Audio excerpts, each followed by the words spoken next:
বেইজিংয়ে আগামী সপ্তাহে অনুষ্ঠিত হতে যাওয়া বিজয় দিবস কুচকাওয়াজে অংশ নিতে যাচ্ছেন রাশিয়ার প্রেসিডেন্ট ভ্লাদিমির পুতিন ও উত্তর কোরিয়ার নেতা কিম জং উন। প্রথমবারের মতো তারা চীনের প্রেসিডেন্ট শি জিনপিংয়ের সঙ্গে প্রকাশ্যে একত্রে হাজির হবেন।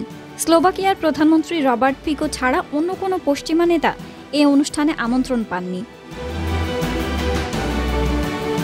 চীনের পররাষ্ট্র মন্ত্রণালয় জানিয়েছে, কুচকাওয়াজে শত শত বিমান ও অ্যান্টি-ড্রোন সিস্টেম সহ সর্বশেষ সামরিক সরঞ্জাম প্রদর্শন করা হবে, যা চীনের সামরিক শক্তির পূর্ণাঙ্গ প্রদর্শনী হিসেবে বিবেচিত হবে।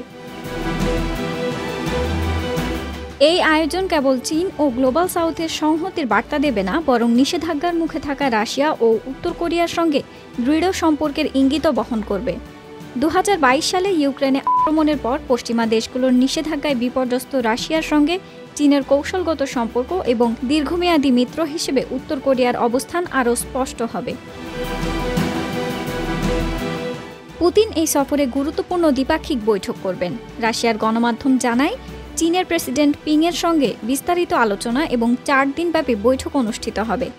এছাড়া পুতিন সাংহাই কোঅপারেশন অর্গানাইজেশনের সামিটেও অংশ নিতে পারেন, যা আগস্ট 31 থেকে সেপ্টেম্বর 1 তারিখ পর্যন্ত অনুষ্ঠিত হবে।